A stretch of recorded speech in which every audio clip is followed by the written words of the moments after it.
Kath, andito lang pala daw sa Pilipinas. Tapos si Alden, suot ang black ring.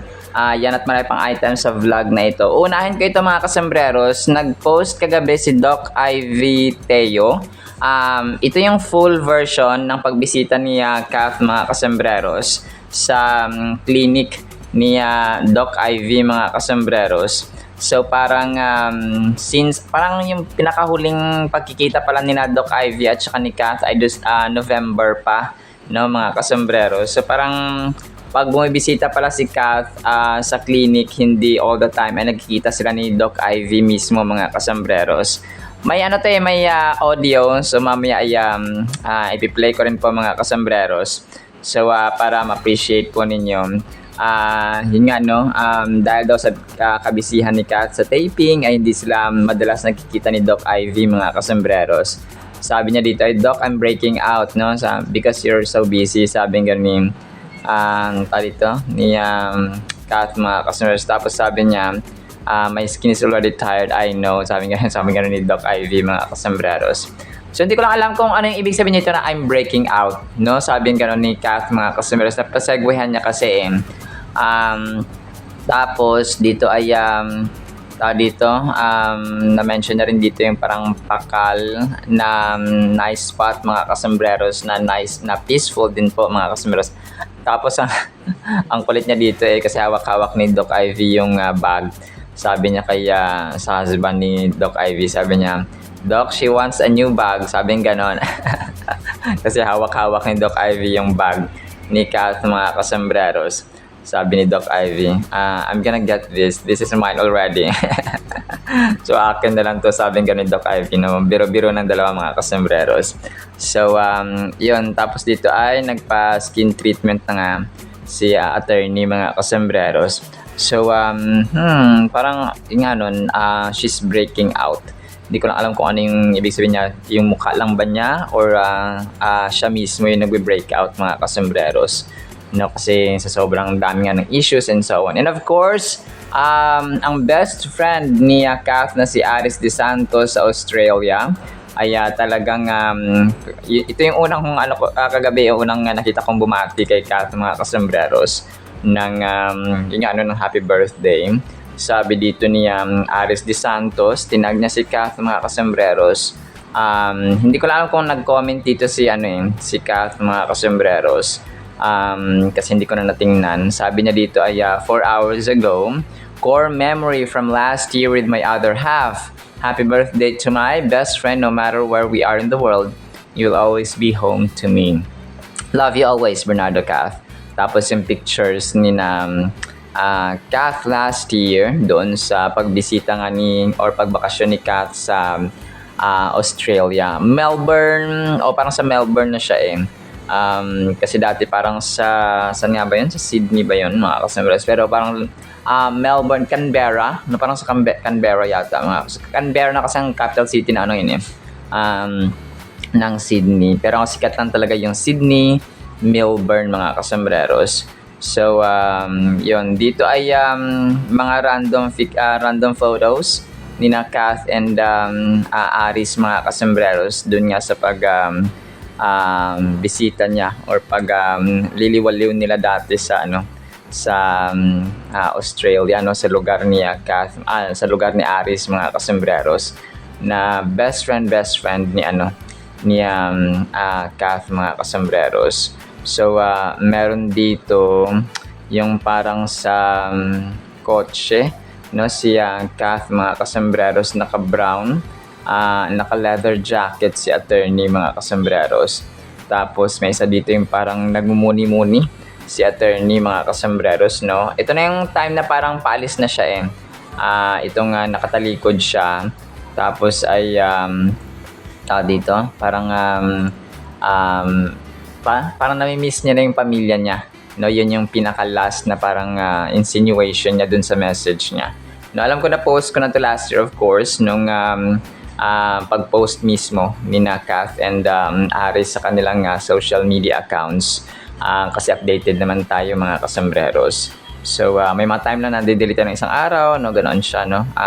Pero talagang we make it to the point na talagang updated tayo. Tapos meron dito yung isa na picture nila na parang sa refreshment area sila or sa nasa parang ano siya, parang mga wine na mga kasambreros. So parang ganoon siya. Tapos ay okay, yung leather jacket si Aris na yung nakasuot mga kasambreros. Parang hindi ko lang alam kung kanino ito pero naghiraman sila ng jacket, no? Kasi itong sa kotse ay sa si Kath yung may suot ng leather jacket na brown. Tapos dun sa may bar o parang sa refreshment place nga mga kasambreros ay si Aris na ang may suot mga kasambreros. So ang cute lang ng dalawang ito. Tapos yung BYD Cars Philippines kahapon, nag-post pa pala sila or kagabi 3 hours ago mga kasambreros. Panibagong post nila ito kina Nico, Alden at Will. Sabi niya dito ay determination, grit, focus, heart. With our athletes, Alden Richards, Will Dasovich, Nico Bolzico, Jasmine Alcalde, Jens Jacobsen, and Jennifer Uy pushing their limits from start to finish. BYD Ironman 70.3 Davao was a showcase of speed, power, and endurance, the same pillars built into every BYD drive. Thank you to everyone who joined us and made the experience meaningful. So tapos may mga pictures dito, sina Alden, sina Nico at saka si Will mga kasambreros, and then yung group picture nila ng buong team ng BYD mga kasambreros. So pero mas maraming pictures dito si Alden kasi nga ay superstar, no? Superstar talaga si Alden mga kasambreros. So siya yung center of isa sa mga center of attractions, isa sa mga centers of attraction mga kasambreros, si Soiti doon sa competition nga, no? Grabe, talagang nagsasucceed at nagsistand out talaga siya anumang field at anumang activity ang gawin ni Soiti mga kasambreros. Tapos ito yung ate ni Kath nag-post din pala, no? Nakalimutan ko to Ito yung mismong video ni Baby Kiona. Kasi yung na-flash ko kahapon ay yung picture lang mga kasambreros na pinost ni Ate Chrysler o ni Ate Tin ni Kath mga kasambreros. Ang cute ni Baby Kiona dito parang nag-unbox siya ng mga toys at saka shampoo at saka mga gamit mga kasambreros. So tapos parang nag-set up siya dito mga kasambreros. Tapos sabi niya, "Mami, tulungan mo ako dito," pero English speaking si Kiona mga kasambreros. So mamaya try ko tong i-play kung gusto niyo pong pakinggan ang napaka-cute na nilalang na ito. Napaka-cute na nilalang na ito. So para ma-appreciate po ninyo, sobrang cute niya, no? Sobrang cute ni Baby Kiona mga kasambreros. Tapos, of course, ang daming bumati, no, kay Phenomenal Box Office Cinema Queen sa iba't ibang organization, brands, companies, fandoms, mga kasambreros. May isa dito na dito parang kinompile niya yung mga videos at saka mga times na nasa labas si Phenomenal Box Office Cinema Queen. Parang yung papasok siya sa isang company or sa building mga kasambreros or sa hagdan for example. So yun, talagang kinompile lang nila ng mga kasambreros ng mga times na naglalakad si Kath. Palagay ko kanyang kanyang yung kanyang fandom na Kath Bernardo Styles, hindi rin siya ganun. Parang Catherine Chandria, kung hindi ako nagkakamali, yung nag-upload nito sa TikTok mga kasambreros. Yung yung nag-upload. Kasi yung iba dito ay wala ako sa file No, mostly actually dito wala ako sa files. So parang mga mga kung magpa-exclusive na mga videos ni Kath dati pa mga kasambreros na wala ako sa files ko. Kung kaya may mga times na meron ako, may mga times na wala. Pero mostly ay wala ako sa files nito mga kasambreros. So yun, talagang happy lang siya Phenomenal Box Office Cinema Queen sa kanyang mga kuha dito sa video. So mamaya, try kong play ito kung gusto niyo pa mga kasambreros. Tapos ito, isa sa mga bumati rin sa kanya, kinompile yung kanyang pictures from baby Chandria hanggang sa lumaki lumaki na siya at naging naging lady or naging woman ngayon mga kasembreros. So marami actually bumati, no? Yung kanyang Cream Silk Philippines na family ay bumati rin po mga kasembreros. Simple lang ginawa ng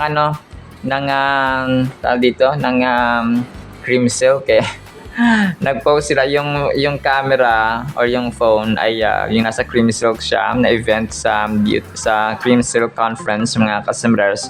Tapos nung parang tipo nag-blow na siya ay hinipan din yung kandila sa harap, tapos sabi happy birthday Catherine, sabing ganon. Sa post ito ng Cream Silk Philippines sa kanilang kanilang TikTok account kagabi mga kasembreros. So Cream Silk PH.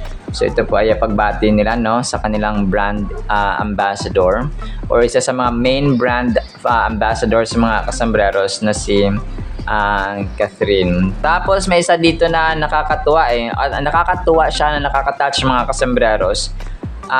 Pictures ni Ma'am Catherine simula bata, tapos yung lyrics ng kanta ay yung parang yung sometimes I wish I could freeze the picture. So, parang ang ibig sabihin niya dito ay parang gusto niyang manatiling bata, para manatiling young mga kasembreros, and sabi pa sa lyrics, and save the funny tricks of time. Sabing ganoon na, slipping through my fingers. Sen pala yun, slipping through my fingers all the time. So parang ganoon siya mga kasembreros, hanggang sa nagdalaga, hanggang sa lumaki, hanggang sa naging woman or lady na si Catherine mga kasembreros. Parang teen lang, no, hanggang sa teenage life ni Kath mga kasembreros. So talagang talagang ang bilis ng panahon mga kasembreros. So dati baby pa, tapos ngayon naging woman or lady na siya mga kasembreros. Tapos ito, ang Star Cinema, parang nag-post sila ng greeting kay Catherine. 3 hours ago, sabi dito nila ay it's hard to pick just 10, but these are definitely some of Catherine's best moments. Tapos ito picture lang siya hindi siya video mga kasi. Tapos sabi ito, akala ko nga 10 kasi sabi 10, pero isa lang palang picture yung nilagay ng Star Cinema sa kanilang Facebook page. Pero yung Star Cinema naman sa TikTok nila ay pinost yung yung si Patshot, no, yung kanyang sa movie It Must Be Love ba to, na mga kasembreros, no, yung yung Kathnel Days pa ito, yung parang lesbian si Catherine dito sa kanilang movie niya ni Daniel Padilla dati mga kasembreros. So ito po ay Kathnel Days pa, no, mga kasembreros. So Must Be Love nga yung kanilang movie na ito 13 years ago, no. So parang pambati na rin ito ng Star Cinema sa kanilang TikTok account, kasi nga in-upload nila, parang na-recall nila yung movie na ito na kung yung parang core, yung parang magbibigay sila ng parang maiksing eksena, maiksing sinasabi ni Catherine, si Patshot mga kasembreros. Tapos di ba dito ay parang na-inlove siya mga kasembreros na. Tapos so yun mga kasembreros, try kong play ito mamaya kung hindi ma-copyright. Tapos kung ma-copyright naman ay hindi ko siya ma-play mga kasembreros, ha. So ito po ay sobrang kulit na ito mga kasembreros, So parang gusto niya maging lalaki, no, pero ginagawa naman paraan para maging babae mga kasembreros, si Catherine dito or si Patshot. So try ko tong play, no, kung hindi tayo ma-copyright mga kasembreros. So ako po ay March 27 na ngayon, no, mga kasembreros. So talagang kay bilis ng panahon talaga. So tayo po ay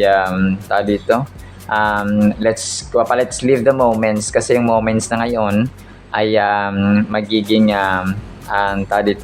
magiging memories na lang soon mga kasembreros. Tapos major item tayo.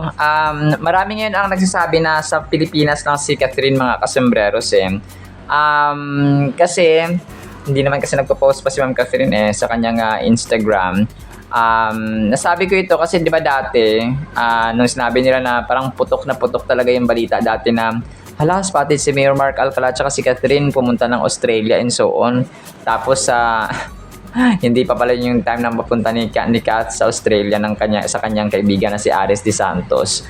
Tapos, yun, wala rin namang mga videos mga kasembreros na pumunta sila and so on mga kasembreros. So, tapos sabi ng iba, nung Monday pa daw, anong araw na ba ngayon? So, basta 2 days or 3 days ago pa daw ay nasa Australia na daw sila or parang nasa ibang bansa na kasama si Mayor Mark Alcala mga kasus. So wala rin kasing video, no? Hindi naman sila pwede mag-privacy kasi pupunta talaga sila at saka makikilala rin talaga sila sa airport mga kasembreros. So syempre, 'di ba, kapag pupunta ka ng airport, mag-present ka ng iyong passport or ng iyong ng iyong ticket. So, syempre, makita, Catherine Chandler Bernal, imposible namang hindi yung pa-picture yung mga tao dito. Imposible namang hindi yung pa-picture yung mga, di ba, yung mga attendants or yung mga nag-cater or nag-accommodate doon sa airport, mga kasembreros. So, kung kaya, Sir Alden, di ba, mabilisan nga lang yung pag-puslit niya mga kasembreros sa Davao International Airport pero may video pa rin na nakuhaan. So, kung sila rin ay pumunta ng ibang bansa ay may video talaga na lalabas mga kasembreros, no? Kahit na sabihin nilang ayaw. Kasi hindi naman sila pwedeng, huwag niyo i-post yan huwag niyo i-post niya. So, hindi naman ganun mga kasembreros. Kung kaya hindi ako naniniwala na sa ibang bansa si Ma'am Kath. And yun, talagang family, siguro family time na rin ni Kath ito mga kasembreros because she turned 30. So, pwedeng ngayon, sa pag-spend niya ng yung pag mismong birthday niya ay kasama niya family niya. Tapos later, ay magbabakasyon siya ng sarili niya mga kasembreros. So, abangan natin, no? Yung mga ganap mga kasembreros ni Phenomenal Box Office ni McQueen. Kasi kung isipin mo, ay parang ganun kasi yung pattern niya, no? Una, family. Tapos, magsosolo or kaibigan niya or kung sino man isasama niya dyan mga kasembreros or si Mayor Mark Alcala kung sila nga talaga, no? Pero hanggat walang kasi nga mas maaga pa masyado, no, para mag-conclude mga kasembreros, pero yun po talagang aabangan natin. Tapos itong next video natin, so major item natin, suot ni Alden yung black ring. Black ring mga kasembreros na of course alam natin yung kwento ng black ring na pareho silang meron dati. So dito ay parang in-interview si Alden, no? Tapos naka-black din siya. Nakikita niyo yung okay. O nga, no, yung jacket, parang ito yung tatak ng sinasabi nila twinning nila ni Mayor Mark Alcala mga kasembreros.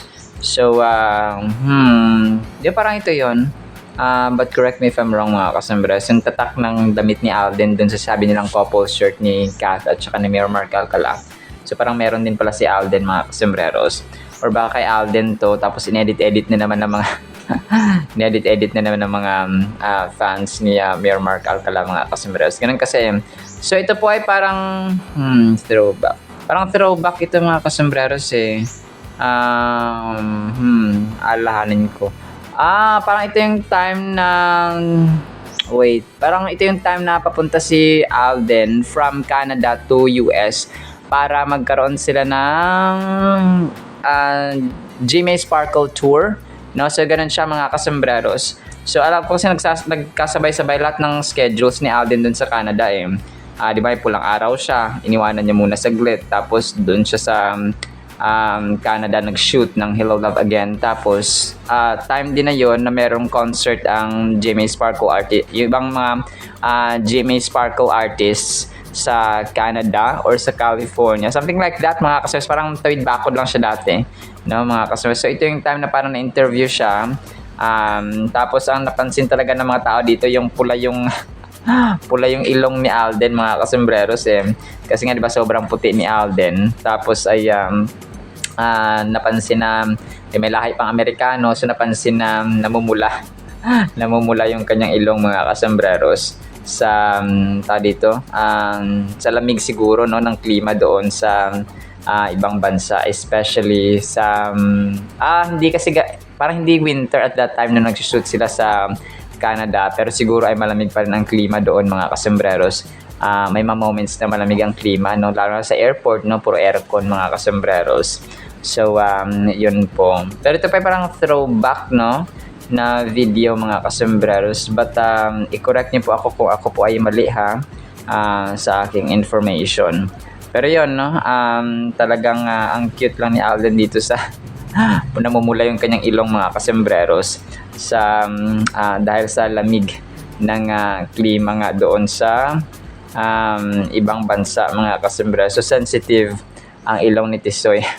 Baka meron pa siyang baka nagsisneeze pa siya no, or parang may sipon mga kasembreros sa moment na ito or sa panahong ito. Pero yun, talagang ang cute lang ni Soiti pagdating na sabi ng mga tao, namumula ang ilong ni Soiti. So yun po no. Wala kasi siyang audio siya, music background lang, so hindi ko siya play mga kasembreros at hindi natin maririnig yung kanyang sinasabi. So yun po. Alright, so yan lang actually sa ating Kathleen items. May i-play ba ako dito? Ito yung kay Baby Kiona at saka itong kay Kath dun sa kanyang movie na Must Be Love mga kasembreros. Kung gusto niyo lang pong panoorin ha, kung ayaw niyo naman po ay skip niyo lang. Tapos itong i-play ko rin itong napakagandang outfits ni Kath na papasok siya sa isang company or sa building. At saka itong kay Doc Ivy pala. Tama, kasi full version ito So i-play ko ito. Iba ito dun sa may i-play ko nung nakaraan na pumunta siya sa clinic ni Doc Ivy. So iba po yun ha. Ito po ay ang full version at saka audible. Mas mas naririnig yung audio mga kasembreros at saka may subtitle. Alright, so yan lang actually. And then pakinggan natin ang napakagandang salita po ng Panginoon. Isang pinagpalang araw po sa bawat isa.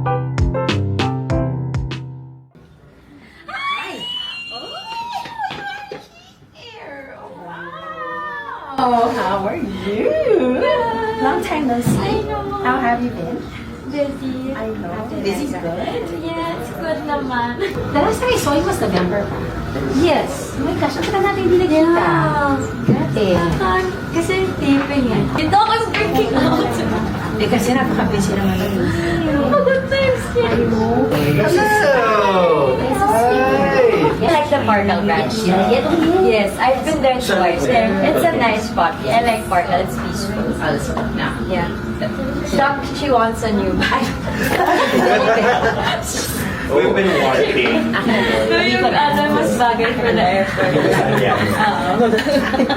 Papabumper ako to. Bumper tayo?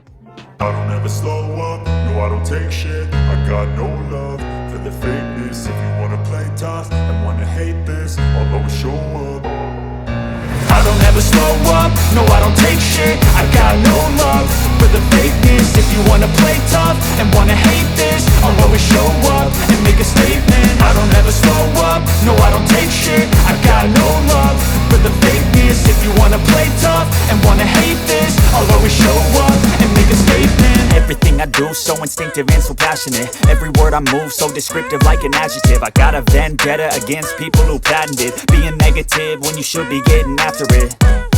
I got facts over tracks, this and that. Spitting slow, spitting fast. I could roast, I could gas. Think I'm okay at last, but I don't know if that can erase all the past. And the pettiness, a reflection of the emptiness. Hilarious, you think you're worth my time, you're delirious. Mysterious, because you hide behind a fake exterior. Inferior, you know I'll always be a bit superior. Get off of me, this ain't no humble brag. I want you to hear words, you can say them back. I want you to feel free from the chains at last, and to believe in what you got, it was built to last, yeah. Now that I've been put through hell, I never got anyone's help. I had to do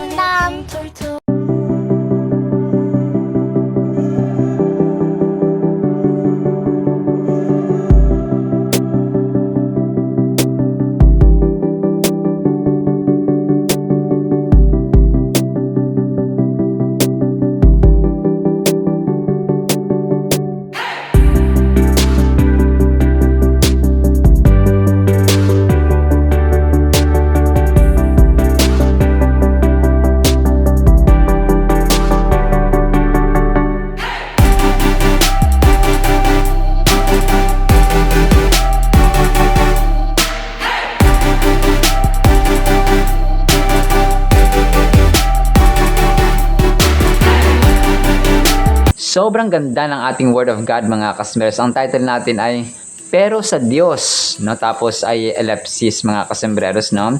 Psalm 71 verse 7, bakit kaya ganito ang title natin? I have become as a wonder to many, but you, God, are my strong refuge. So doon tayo nag-title sa but you, God, no? Pero sa Diyos, pero para kay Lord, no? Parang ganoon mga kasembreros. Kunwari, talunan tayo sa buhay, pero kay Lord, kapag tayo po ay nanampalataya at sumusunod sa Kanya, may tagumpay, may sure win na nag-aantay sa atin mga kasembreros. Mahina tayo, pero kay Lord, pero sa Diyos, tayo po ay nagiging malakas mga kasembreros. Tayo po ay walang halaga sa mundong ito, pero sa Diyos, tayo po ay mahalaga because He sent His only begotten Son, the Messiah, Jesus Christ, para sa atin. Tayo po ay invaluable sa mundong ito or sa tao sa paligid natin, pero sa Diyos, tayo po ay sobrang mahalaga mga kasembreros. Wala nagmamahal sa atin sa mundong ito, pero sa Diyos pero si Lord ay mahal na mahal na mahal na mahal niya tayo mga kasembreros. Kasi hindi niya ipapadala ang kanyang kaisa-isang anak, no? He should have never created us mga kasembreros kung tayo po ay hindi mahalaga. He created us, He made us mga kasembreros out of the expression of love mga kasembreros, at hindi ng galit o ng puot man dyan or tripping lang mga kasembreros. Kumapa, hiningahan niya tayo dahil sobrang mahal tayo ng Diyos mga kasembreros, ay nilikha niya tayo according talaga sa kanyang image. Hindi niya nilikha ang mga hayop, ang mga karagatan, ang mga puno, ang mga prutas, ang gulay, and so on. Hindi niya nilikha sila according sa kanilang wangis or according sa kanilang image mga kasembreros, kundi tayo lamang na tao. So ganun po tayo kahalaga sa mundo mga kasembreros, no? Hindi niya tayo yung ibang mga nilikha, yung ibang mga creation niya ay hindi yun masterpiece, although sobrang wonderful sila, no? Kung kagaya ng mga oceans, ng mga mountains, no? Talagang sobrang yung mga animals sa lupa, animals sa dagat, no? Sa himpapawid, no? Talagang talagang masterpiece sila, sobrang ganda mga kasembreros. But tayo po ang pinaka, no? Tayo po ang pinaka masterpiece. Kung obra maestra tayo ng Diyos mga kasembreros, because we are the most special, we are the most loved creation of God mga kasembreros. So dito, si Haring David po ay marami siyang kaaway, no? Parang I have become as a wonder to many. Pero sa Diyos ay ang kanyang strong refuge, ang kanyang kanlungan, ang kanyang tanggulan, ang kanyang safe place mga kasembreros, ang kanyang security, ang kanyang safety. No? So ganoon po siya mga kasembreros. So sa buhay natin, may mga times na talagang tayo po ay nangihina, tayo po ay down na down, no? May it be sa ating relationship sa ating pamilya, asawa, anak, magulang, kapatid, and so on. May it be sa finances, no? Down na down tayo sa ating physical health, sa ating mental aspects, sa ating emotional aspects, sa ating so maraming aspects mga kasembreros ng tao na pwedeng maapektuhan at ma-challenge. Pero sa Diyos, no? Sa Diyos po mga kasembreros ay makakatagpo tayo ng totoong tanggulan, totoong tulong, totoong support, totoong refuge mga kasembreros. Psalm 71 verse 7 resonates deeply with us as it brings forth a profound truth about the human experience. The verse speaks to a sense of wonder and the protective power of God. It captures the essence of what it means to find refuge in God during the trials of life. So kung tayo po ngayon may problema, it's the perfect time. Okay? Ito yung tamang panahon para dumulog sa Diyos, para manalangin, para magbiblia, para gawin ang kanyang kalooban, of course mga kasembreros. Kasi kapag tayo po ay nanangan, nagtiwala sa ating sariling mga kakayahan mga kasembreros, at hindi ang Diyos, ay magkakaroon tayo ng problema. Okay? Kapag tayo po ay kung tayo po ay nananalig at saka nagtitiwala masyado sa ating sarili, which we eventually fail mga kasembreros, tayo po ay talagang na-failure. Wala po, kasi hindi tayo perfecto. Okay? Come to think of that, na tayo po ay hindi perfecto mga kasembreros. That is why we need a perfect God. Okay? We need to depend. We need to trust. We need to put our full trust mga kasembreros at tiwala sa Panginoon, because we ourselves are not perfect. No, we tend to fail. We tend to get discouraged at times mga kasembreros. So, yun po yung dapat nating isipin. Pero kay Lord, kapag may trials tayo and even normal days mga kasembreros, kasi every day is a blessing. Yung pagising pa lang natin, blessing na yun mga kasembreros, kasi hindi lahat ng tao nabibigyan ng another chance sa araw na to, sa araw na yun, sa araw na bukas, and so on. Hindi natin hawak ang bukas mga kasembreros. The phrase I am as wonder to many suggests that the speaker is seen as extraordinary or remarkable, not necessarily in a boastful way, but rather as a reflection on God's work or God's work in their life. It highlights how individuals who trust in God can be a source of inspiration and awe for others. So, sinasabi pa niya dito pala, positive way pala ito na parang tinitingnan siya Haring David dito na dakila, no? Kahanga-hanga, wonder mga kasembreros. So, I have become as a wonder to many, but you... So, parang, di ba, hari si Haring David. Tapos, yung kanyang victory, yung kanyang mga tagumpay sa labanan, yung mga success niya mga kasembreros, yung mga victorious moments niya, ay talagang nakakaabot sa ibang bansa, no? Para siyang yung bansang Amerika, for example, nakilala sa ibang bansa or sa buong mundo mga kasembreros. Pero sinasabi dito niya Haring David na si Lord ang kanyang mas pinagtitiwalaan, no? Yung kanyang strong refuge mga kasembreros. That is why he acknowledges and he trusts God mga kasembreros. Ina-acknowledge talaga niya, ina-appreciate niya Haring David na ang kanyang tagumpay, yung kanyang kadakilaan, yung kanyang wonders mga kasembreros ay nagmumula sa Diyos. When we look at our own lives, we may often find ourselves in situations where our faith shines brightly even amid adversity. So ang ganda nito kasi kapag halimbawa, parang nagiging good example ka sa ibang tao. Sa opisina for example, nagiging good example ka sa kapwa mo empleyado. Sa paaralan, nagiging good example ka sa iyong kapwa mag-aaral, no? Ganon siya mga kasama sa pamilya. Nagiging good example ka sa loob ng tahanan mga kasembreros at sa kapitbahay mo and so on. So ganoon po siya mga kasembreros. People around us may marvel at our ability to remain steadfast, hopeful, and full of courage in challenging times. God can use our experiences of faith and reliance on Him to demonstrate His power and love to the world. This verse encourages us to embrace the idea that through God, we can achieve the remarkable and inspire those around us. So, yun, no? It's a good thing mga kasembreros kasi legacy ito eh. Kunwari tayo po ay kunwari tayo po ay nagiging good example. So, yung mga next generation ay gagayahin tayo. So, it's a form of legacy. Well, especially, no, kapag tayo po ay naglilingkod sa Panginoon, kapag tayo po ay nagbabahagi ng gospel, nagbabahagi ng salita ng Diyos. So, after how many years ay magbubunga yan mga kasembreros. Talagang magbubunga yan because the Holy Spirit of God will work through these people na inyo pong nabahagian.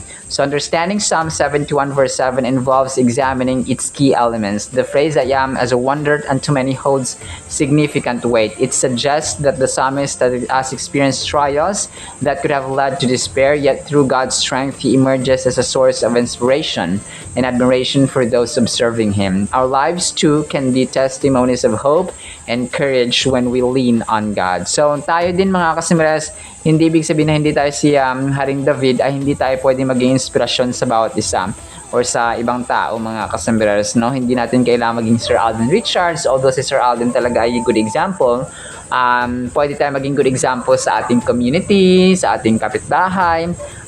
Kapag tayo ay content creator or vlogger, pwede tayong gumawa ng mga contents na makakapag-inspire sa iba.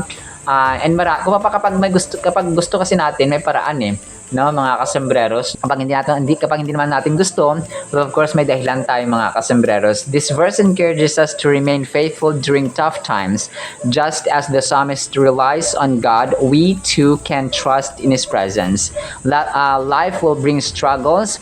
However, our faith can inspire others. Our resilience becomes a powerful witness, encouraging those around us to seek God as their refuge or tagapagtanggol mga kasembreros or tanggulan.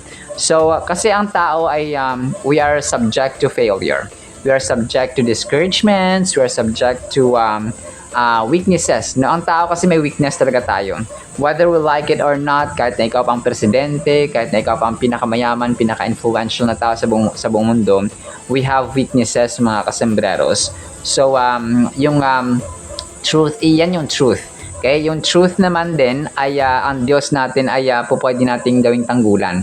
At siya dapat yung ating number one. Okay, number one na safety, security, kahit na chaotic na at saka maraming problema sa buhay, very messy, no, very chaotic na at saka miserable ang buhay natin, ay dumulog tayo sa Diyos, mga kasus, because He can fix every single area ng ating buhay na kailangang i-fix or ayusin. The idea of God being our strong refuge reassures us that we are not alone. So, hindi tayo nag-iisa. We can turn to God anytime we feel vulnerable or afraid. This relationship should motivate us to develop a deeper connection with God through prayer and reading the Bible, as it strengthens our understanding of His promises. So, ganoon siya, mga kasembreros. So, pangako, no? Let's remind ourselves always, or let God remind us of the promises na meron, mga kasembreros, sa tao. Kung tayo lang yung inaantay. Tayo lang yung inaantay ng Diyos na lumapit sa Kanya, magkaroon ng time sa panalangin, sa pagbibiblia, and so on, mga kasus. Kasi kapag hindi tayo available, kahit magaling tayo, kung hindi tayo available, ay useless din po, mga kasembreros. Kunwari, kailangan nyo ng drummer, pero hindi ka magaling ka, ikaw lang yung pinakamagaling mag-drum or dito, pinakamagaling mag-drum, mga kasembreros, tapos wala ka, tapos meron doon na marunong siya ng konti, so yun pa rin ang gagamitin, mga kasembreros, kasi nga available yung taong hindi naman gaano magaling, kaysa doon sa taong pinakamagaling pero hindi naman available for the purpose or for that particular activity na kailangan ng drummer, mga kasembreros. So, parang ganun kasimple, no, mga kasembreros. Alright? So, yun lang sa Word of God, ha? Na po, pagpalain po tayo ng pag-ibig, pananampalataya, pag-asa, at totally dependent sa Panginoon, mga kasembreros. In the mighty, holy, sweet, magnificent name of the Lord Jesus Christ, we pray with the communion of the Holy Spirit of the living God. And everyone said, Amen and Amen. See you sa next segment, mga kasembreros, and paalam po. I love you all.